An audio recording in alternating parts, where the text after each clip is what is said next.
New rule permanent residency of Finland. तो इस video को स्टार्ट करने से पहले मैं आप सबका स्वागत करता हूं। मेरी तरफ से आप सबको नमन है। तो ऐसा है कि फिनलैंड गवर्नमेंट ने प्रपोज किए हैं अपने न्यू रूल्स। जिन लोगों ने वहां पर अपनी परमानेंट रेजिडेंसी लेनी है, तो उन्होंने अपने जो रूल्स को कुछ स्टिक किया है, और उसमें क्या स्टिकनेस है उसके बारे में डिस्कस करेंगे। अकॉर्डिंग टू माय एक्सपीरियंस वो इतने स्टिक नहीं है। अगर मैं अनदर कंट्रीज के साथ कंपेयर करूं, तो शेंगन के अंदर 29 कंट्रीज हैं। हर एक शेंगन कंट्रीज की जो पीआर पॉलिसीज हैं या सिटीजनशिप पॉलिसीज हैं, वो बहुत ही टफ है और बहुत ही लेंथी है। बहुत सारी शेंगन कंट्रीज में बच्चों को अपनी पीआर लेने के लिए भी 6 6 7 7 8 8 साल लग जाते हैं। अगर मैं उनके साथ कंपेयर करता हूं, तो शेंगन के अंदर 3 ऐसी कंट्रीज हैं जिनके PR rules comparatively another country से इजी है। वो कौन कौन सी कंट्री है? जैसे मैं पुर्तगाल के बारे में डिस्कस करूं, अगर वहां पे स्टूडेंट जाता है तो उसको पीआर के चांसेस वहां पर इजी है। जर्मनी की बात करूं और फिनलैंड की बात करूं, जो अनदर कंट्रीज के जो पीआर रूल्स है वो काफ़ी स्ट्रिक्ट है।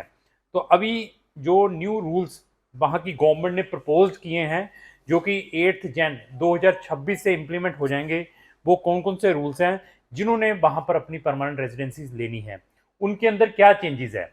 एक तो उन्होंने अपनी जो स्टे है, आगे 4 साल में बच्चों को पीआर मिल जाती थी, उन्होंने अपनी स्टे को 6 ईयर किया है। तो अभी 4 साल में भी बच्चे वहां पर पीआर ले सकते हैं। मतलब 4 साल में भी लोग वहां पर पीआर ले सकते हैं। कौन से लोग ले सकते हैं उसके बारे में डिस्कस करेंगे। इवन इसके अंदर उन्होंने अभी लैंग्वेज प्रोफिशिएंसी को मैंडेटरी कर दिया है। तो परमानेंट रेजिडेंसीज लेने के लिए बहुत सारी कंट्रीज में लैंग्वेज की प्रोफिशिएंसीज की रिक्वायरमेंट नहीं होती थी। सिर्फ जब सिटीजनशिप बच्चे ने लेनी होती है तभी रिक्वायर्ड थी। लेकिन पीआर के लिए भी उन्होंने जो लैंग्वेज प्रोफिशिएंसीज को इसके अंदर इंट्रोड्यूस कर दिया है। थर्ड क्या है? आपकी एम्प्लॉयमेंट हिस्ट्री और फाइनेंशियल इंडिपेंडेंसी। तो पहले क्या था कि विदाउट एम्प्लॉयमेंट भी अगर आप वहां पर ए टाइप रेजिडेंसीज में हैं तब भी अपनी पीआर ले सकते थे। और इवन मतलब without showing the financial independency तब भी पीआर ले सकते थे। लेकिन उसके अंदर उन्होंने अभी जो employment history as well as financial independency को इंट्रोड्यूस किया है। और इसके अंदर क्रिमिनल रिकॉर्ड्स। तो पहले क्या था कि विदाउट एनी प्रॉब्लम वो आपका कोई क्रिमिनल रिकॉर्ड चेक नहीं करते थे। अभी अगर आपने अपनी पीआर लेनी है तो आपका क्रिमिनल रिकॉर्ड भी चेक किया जाएगा। तो अभी ऐसा है कि फिनलैंड गवर्नमेंट ने ये अपने कुछ चेंजेस लाई हैं परमानेंट रेजिडेंसीज के ऊपर।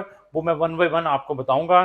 पहले क्या था कि बच्चा कोई भी वहां पर जॉब करता था या वहां पर ए टाइप रेजिडेंसीज पर था, तो आफ्टर 4 ईयर उसकी एलिजिबिलिटी बन जाती थी पीआर लेने के लिए। लेकिन अभी उन्होंने ये कहा है कि अभी 6 ईयर के बाद ही वहां पर आप अपनी परमानेंट रेजिडेंसीज अप्लाई कर सकते हैं। बट उन्होंने कुछ एक्सेप्शनल केसेस के ऊपर ये 4 साल में भी अपनी पीआर ले सकते हैं। कौन से केसेस के ऊपर?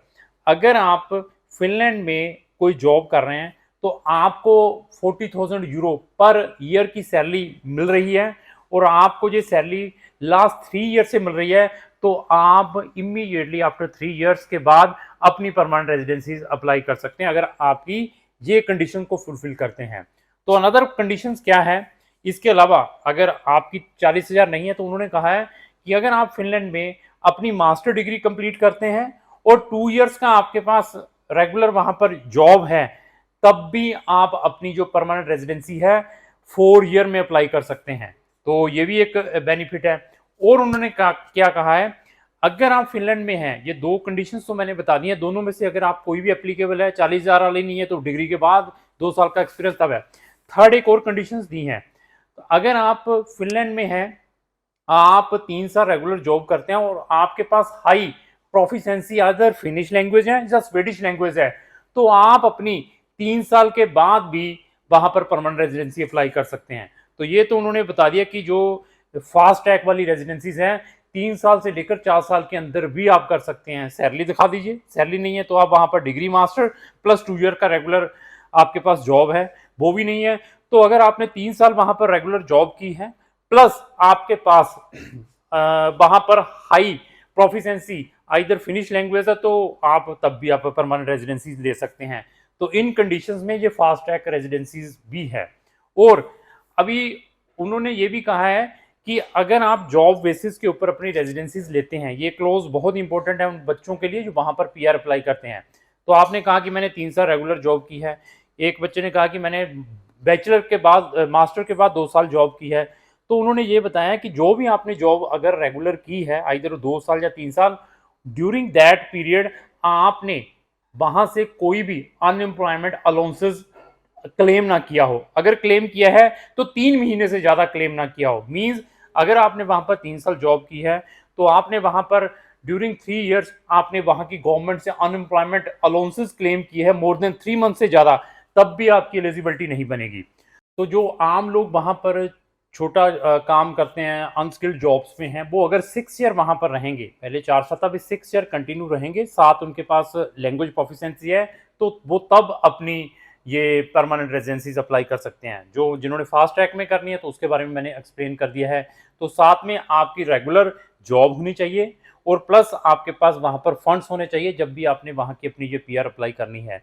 तो पहले वहाँ पर ये रूल्स काफ़ी नॉर्मल थे, without any employment history, language proficiency, criminal record के विदाउट भी आप वहाँ पर पीआर अप्लाई कर सकते थे। लेकिन अभी जो आने वाले रूल्स में है, ये चीज़ों को आपको दिखाना पड़ेगा। तो ये कुछ कंडीशंस वहाँ पर इंट्रोड्यूस हुई हैं। अकॉर्डिंग टू माय एक्सपीरियंस ये इतनी स्ट्रिक्ट नहीं है। अगर मैं another Schengen countries, another countries के साथ इनको कंपेयर करता हूँ, तो अगर आपने वहाँ पर पीआर अप्लाई करनी है तो ये जो उनकी रूलिंग्स हैं, जो उनके रूल्स हैं, 8 जैन 2026 से इंप्लीमेंट हो जाएंगे और हम नंबर ऑफ स्टूडेंट्स को फिनलैंड में हायर स्टडीज़ के लिए भेजते हैं। अगर आपने भी फिनलैंड में हायर स्टडीज़ के लिए जाना है तो हमारी 2 डेडिकेटेड प्ले लिस्टें हैं, स्टडी इन फिनलैंड और सक्सेस स्टोरी ऑफ फिनलैंड, दोनों के लिंक डिस्क्रिप्शन बॉक्स में लगे हैं। वहां जाकर आप हमारी नंबर ऑफ फिनलैंड से रिलेटेड वीडियोस वॉच कर सकते हैं।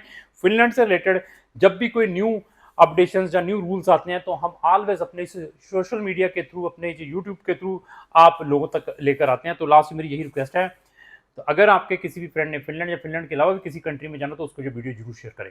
Thank you.